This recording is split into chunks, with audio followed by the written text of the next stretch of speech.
Friends, मैं हूं doctor Surjit Ghosh. मेरी चैनल डॉक्टर घोष पेशेंट में आपका स्वागत। बेडवेटिंग की समस्या केवल बच्चों से ही नहीं बल्कि बड़ों से भी संबंधित है। सोने के दौरान बिस्तर गीला करना रात में होता है, लेकिन दिन में भी ऐसा ही हो सकता है। आमतौर पर किशोरों और युवा वयस्कों सहित 6 क्लास ऊपर सभी इससे प्रभावित होते हैं। हालांकि अजीब लग सकती है, डेटा कहते हैं कि भारत में लगभग 12 करोड़ और बांग्लादेश में लगभग 1.2 करोड़ वयस्क भी इस परेशानी से पीड़ित है।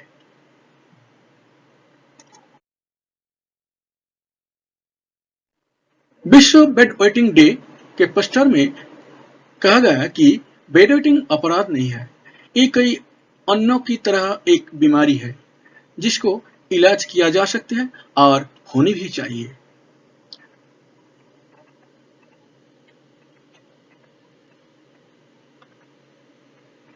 ये bed wetting day, world bed wetting day 25 मई हर वर्ष 26 मई में हर वर्ष पालन किया जाता है।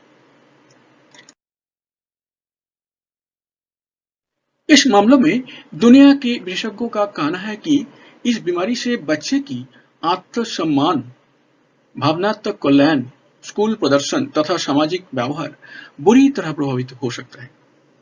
इस विषय में परिवार के वरिष्ठों को डॉक्टरों से खुलकर सलाह लेनी चाहिए, लेकिन वे अक्सर ये कहते हैं, इसको दरकिनार कर देते हैं कि ये कुछ नहीं है या ये आपसे आप ठीक हो जाएगा।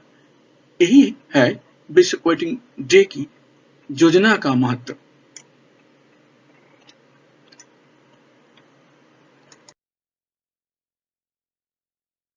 बेड वेटिंग के कारण क्या है? 1. मूत्राशय के कार्यों में त्रुटि। 2. रात में मूत्र के ज्यादा उत्पादन। 3. मूत्राशय की धारण क्षमता कम होना। 4. एक सिद्ध तथ्य है कि मस्तिष्क, मानसिक कार्य, नींद विकार और बेड वेटिंग सह संबंधित है। वो जो राइट साइड में जो चित्र है उसको नोट कीजिए। ऊपर में है एक मूत्राशय के चित्र, उसमें मूत्र लीक कर रहे हैं उसका, और इधर जो बच्चे लोग सो गए, जिसमें सोने का जस्ट स्टाइल को नोट कीजिए, कैसे वो सोते हैं, कितना डीप और कितना गहरा नींद में वो खो गया। इसमें उसका अंदर में ब्रेन में कुछ चल रहा है, उसके साथ नींद विकार, ये सब मिलकर बेड वेटिंग होता है।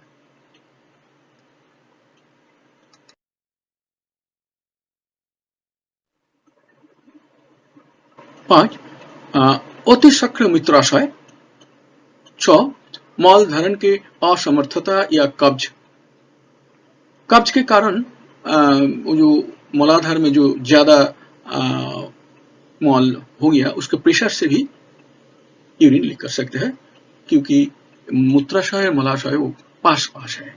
मूत्राशय का बार बार संक्रमण, परिवार के इतिहास, जैसे कि बच्चे लोग को जो परिवार है उसका पैटर्नल साइड, मैटरनल साइड जो है, अगर उसमें इसका कोई इतिहास है तो बच्चा भी हो सकता है। कोई पुराने बीमारी के इतिहास, जैसे कि टीबी और प्लूरेसी, ऐसे कुछ बीमारी है, डीप एक्टिंग बीमारी है, इससे भी देखा गया क्या ये बेड वेटिंग हो सकता है।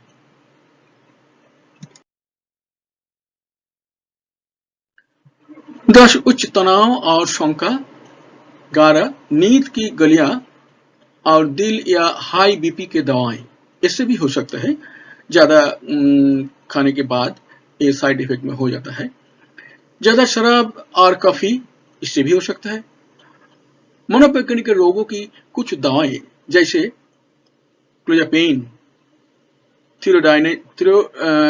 थियोरिडाजाइन, ये सब मेडिसिन साइकोलॉजिकल रोगों के लिए, डिजीज के लिए बहुत लोग खाते हैं, इससे भी ये अशुभ हो सकता है।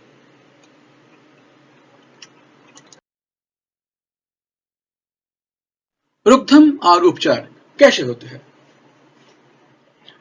एक, पहले बिंदु, किसी भी व्यक्ति द्वारा इस संबंध में बच्चे को छेड़ा नहीं जाना चाहिए। न तो बच्चे की उपस्थिति में किसी भी व्यक्ति के साथ इस पर चर्चा की जानी चाहिए, बल्कि उसे बताए कि ये एक साधारण बीमारी है और डॉक्टर उसे सही कर देंगे। उसे इसके लिए डरने की जरूरत नहीं है। ये एश्योरेंस जिसे बोलते हैं, आश्वास, ये बहुत जरूरी चीज है। अगर ये आप बच्चे को नहीं देते तो बच्चों में होता है क्या, उसका जो सेल्फ रिस्पेक्ट है उसका एकदम नष्ट हो जाता। वो दूसरा वाला सब काम में पीछा में, दिन के दिन पीछे में चले जाएगा। इसे कभी नहीं करना चाहिए जैसे कि इसका मन में कुछ दुख आए। एक्चुअली होता कि ये हम लोग सोचते हैं क्या, ये बच्चा है, कुछ नहीं बुझ सकता है, लेकिन वो सभी बुझते हैं। तो इसके सामने में कभी उसके बारे में कोई नेगेटिव बातें नहीं करें प्लीज।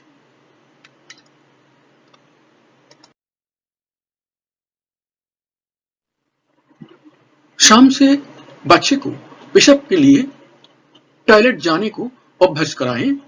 अंत में बिस्तर के जाने से पहले भी उसे टॉयलेट जाने के लिए कहें। ये सब प्रैक्टिस है, अगर आप प्रैक्टिस कराएं उसको तो अच्छा होगा। 3, अगर बच्चे की उम्र 7 प्लस है या उसने पहले बिस्तर गीला नहीं करते बस शुरू होता है, या इलाज से अच्छा हुआ था लेकिन फिर समस्या वापस आ रहा है, या बच्चा मानसिक रूप से गंभीर रूप से बीमार है, तो सभी क्षेत्रों में आपको डॉक्टर से सलाह लेनी जरूरी है।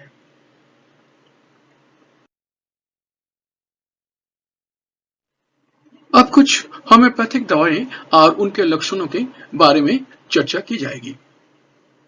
यह रोगी की व्यक्तिगत प्रकृति और बीमारियों के लक्षणों के आधार पर दवा का चयन किया जाता है, लेकिन दवाओं आदि की अधिकता जैसी बाधाएं हैं, उन्हें पहले रोकना चाहिए,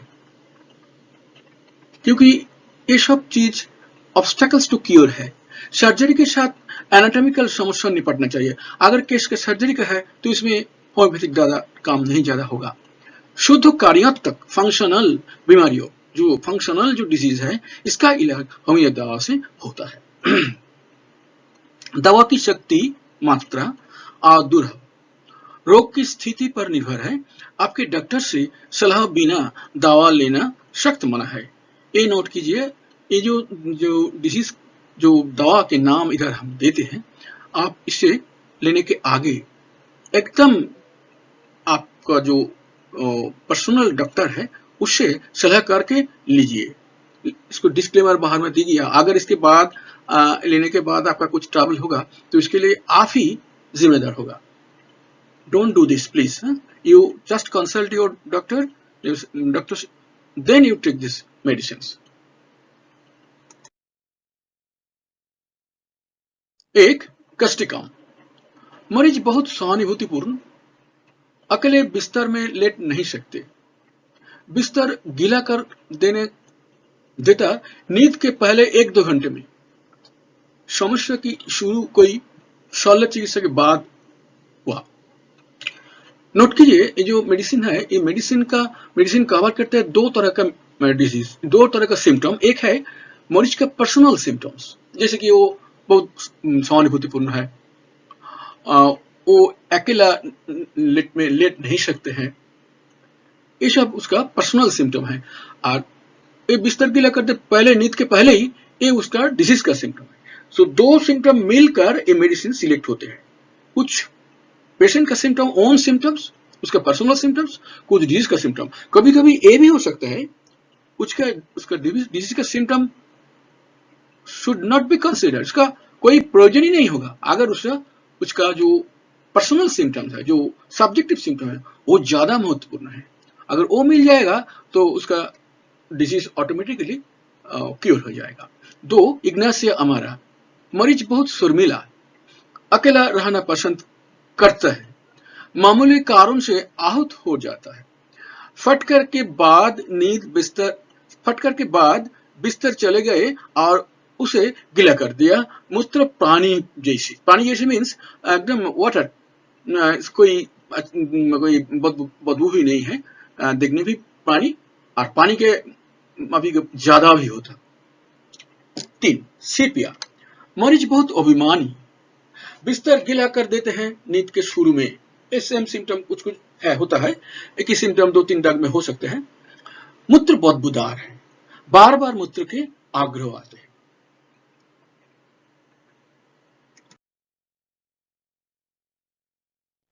4.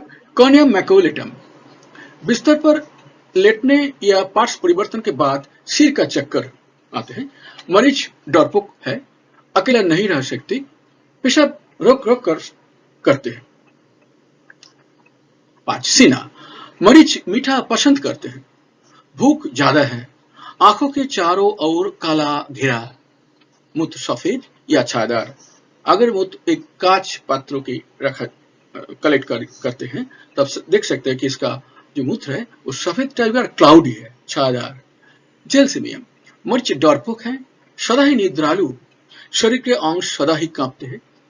अगर आप उसको पूछे भाई आपको जीभ बाहर निकालिए, हम जीभ देखना है, तो जब वो हाँ करते, आप नोट कर सकते हैं कि उसका जो टांग है, जो जीभ है, वो कांपते हैं, एकदम ऑलवेज कांपते हैं। पेशाब बहुत है, पेशाब का परिमाण बहुत है, ये पानी का माफिक है।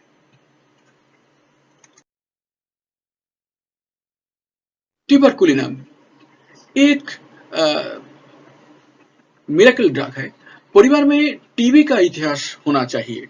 अगर परिवार में कोई टीबी का इतिहास है, मरीज के लक्षणों में अंग से अंग घूमते हैं, खुला हवा अच्छा लगता है, कुत्ता से बहुत डरते हैं, उम्र से ज्यादा बुझदार है, चर्म पीड़ा दामन से बीमारी के शुरू और मांस खाने में चुस्त है। अगर ये आपको मिल जाए तो this is the medicine. This is the medicine. You give tuberculinum in proper dose, in proper potency, and you will see the miraculous cure. Sulphur, मरीज के शरीर के कई अंग से जलन, कोई अंग में जलन होता है, बर्निंग होता है। मिठाई, खट्टा और दूध पसंद है, स्नान, मांस ना पसंद है। हमेशा बात को संशोधित करने की प्रयास। ये जो सल्फर का बच्चा होगा और बड़ा आदमी होगा, सभी को ये होगा ही। अगर उसको कुछ पूछे, भाई अब तो पहले ये बोला था, वो बोलने लगेगा ना ना सर, ये हम नहीं ठीक बोला, हम ऐसा बोला।